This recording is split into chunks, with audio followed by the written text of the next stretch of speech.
सुप्रभात बच्चों। Modern English school के ई लर्निंग कार्यक्रम में आप लोगों का हार्दिक स्वागत है। मैं विपुल कुमार सिंह, आपका हिंदी शिक्षक। इस वीडियो के माध्यम से आपके हिंदी पाठ्य पुस्तक बसंत भाग 3 के पाठ 15 सूरदास के पद का विस्तृत व्याख्या करने के लिए उपस्थित हुआ हूँ। आज बच्चों मैं आप लोगों का जो सूरदास के पद है उसका वीडियो का ये पहला भाग होगा। इसके पहले मैं आप लोगों को इसके कवि सूरदास जी का जीवन व साहित्यिक परिचय का वीडियो भेज चुका हूँ।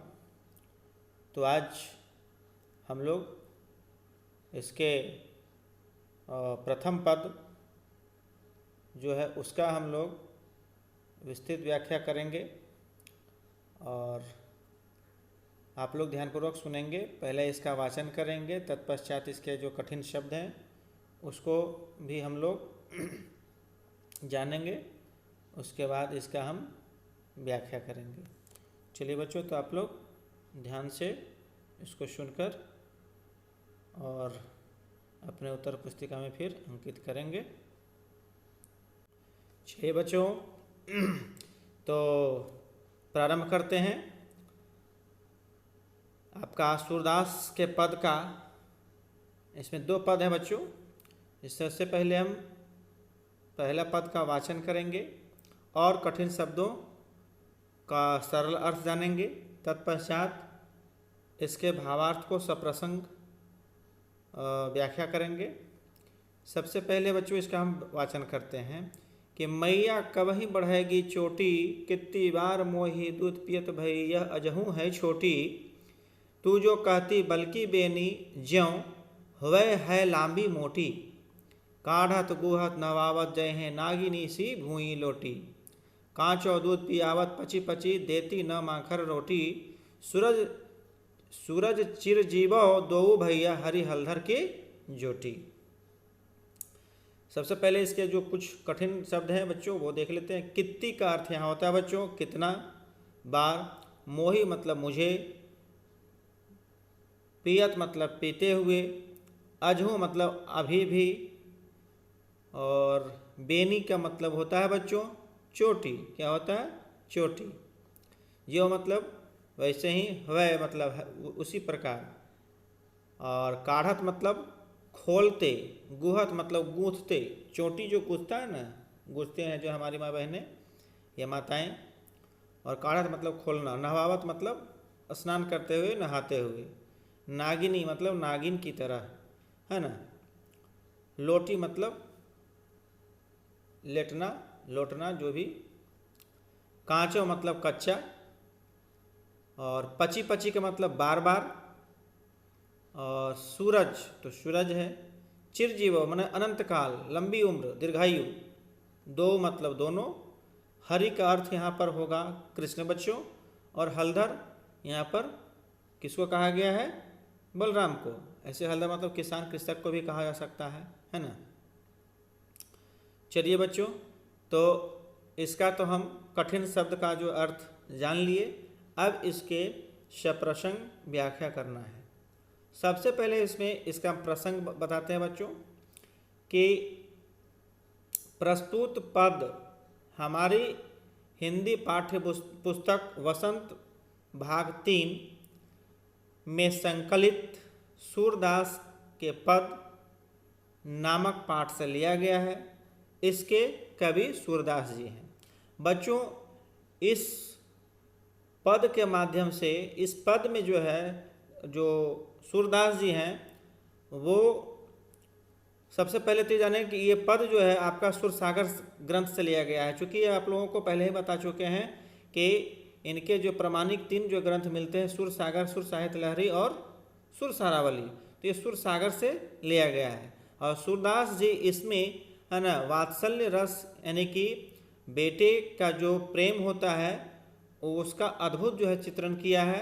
अद्भुत जो है छटा बिखेरे हैं। कौन?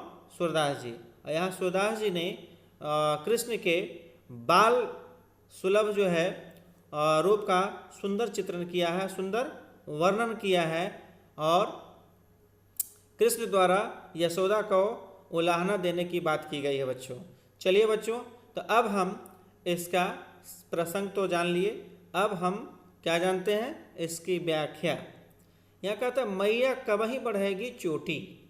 यहाँ प्रभु बच्चों व्याख्या इस प्रकार है कि भक्त जो हैं सूरदास अर्थात कृष्ण के जो है अनन्य भक्त थे, है ना, कौन, सूरदास। तो यहाँ भक्त जो सूरदास हैं वो श्री कृष्ण के बाल रूप का वर्णन करते हुए यहाँ पर कहते हैं कि बालक कृष्ण जो है माता यशोदा से, है ना, शिकायत करते हुए कहते हैं, क्या कहते हैं कि माँ मेरी चोटी कब बढ़ेगी, माँ मेरी चोटी कब बढ़ेगी, मुझे दूध कितनी बार मोहि दूध पियत भाई यह अजहूँ है छोटी।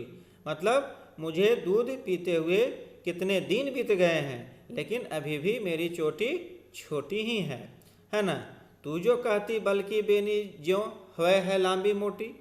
माँ तुम तो कहती हो कि तुम्हारा जो बेनी है अर्थात जो चोटी है वो बलराम के जैसा लंबी और मोटी हो जाएगी। काढ़त गुहत नवावत जय है नागनी सी भूई लोटी। यानी जब भी तुम्हारे बालों को, यानी कृष्ण जो है वो बोल रहा है कि मैया तुम तो कहती हो कि जब भी तुम्हारे बाल को मैं काढ़ूंगा, काढ़त अर्थात खोलूंगी या गुथूंगी और या स्नान करवाऊंगी तो नागिन की तरह भूमि में अर्थात धरती पर लौटेगी। क्या लौटेगी, चोटी। कांचो दूध पियावत पची पची देती न माखन रोटी। और यहाँ पर माँ तुम तो हमें कच्चा दूध ही पीने के लिए बार बार देती हो, है ना, माखन रोटी तो कभी खाने के लिए देती ही नहीं हो। अंत में यहाँ सूरदास जी कहते हैं सूरज चिरजीवो दो भैया हरि हलधर की ज्योति। तो बच्चों यहाँ पर देखिए आपका अंत में जो कवि सूरदास जी हैं कृष्ण के अनन्य भक्त हैं, तो वे कहते हैं कि ये क्या कहते हैं, हरि हलधर, हरि यहाँ कृष्ण यानी कृष्ण और बलराम की जोटी मतलब जोड़ी, यानी हरि हलधर यानी कृष्ण बलराम की जोड़ी, है ना, अनंत काल तक ऐसे ही बनी रहे। चलिए बच्चों, इसको तो इस तरह से हम समझाए। एक बार अब लिखने के लिए आप लोगों को हम यहाँ पर बताते हैं, यहाँ पर आराम से सुनकर इसको लिखेंगे अपने शब्दों में। यहाँ पर व्याख्या इस तरह है कि कवि सूरदास जी कृष्ण के बाल रूप का वर्णन करते हुए मैया यशोदा से कहते हैं कि माँ मेरी चोटी कब बढ़ेगी, है ना, मुझे दूध पीते हुए कितना समय बीत चुका है ना, लेकिन आज भी मेरी चोटी छोटी ही है ना। और मैया तुम तो कहती हो कि मेरी जो चोटी है बलराम की तरह, है ना, लंबी और मोटी हो जाएगी, है ना। जब भी तुम्हारे बालों को खोलूंगी तो खोलूंगी या गूंथूंगी या तुम्हें स्नान करवाऊंगी तब नागिन की भांति यानी नागिन के जैसे धरती पर लौटेगी। और माता फिर कृष्ण कहते हैं कि मैया तुम बार बार मुझे कच्चा दूध ही पीने के लिए देती हो, मुझे माखन रोटी खाने के लिए नहीं देती हो, है ना। और अंत में कवि सूरदास जी कहते हैं कि कृष्ण और बलराम की ऐसे ही जोड़ी सदा बनी रहे। तो बच्चों इसका ये सरलार्थ था, सरलार्थ के साथ भावार्थ भी बता दिए बच्चों। अब आप लोग इसको ध्यान से सुने ही होंगे, सुन करके इसके कठिन शब्द भी बता दिए हैं और इसका हम सप्रसंग व्याख्या कर दिए, प्रसंग के साथ भी व्याख्या कर दिए हैं।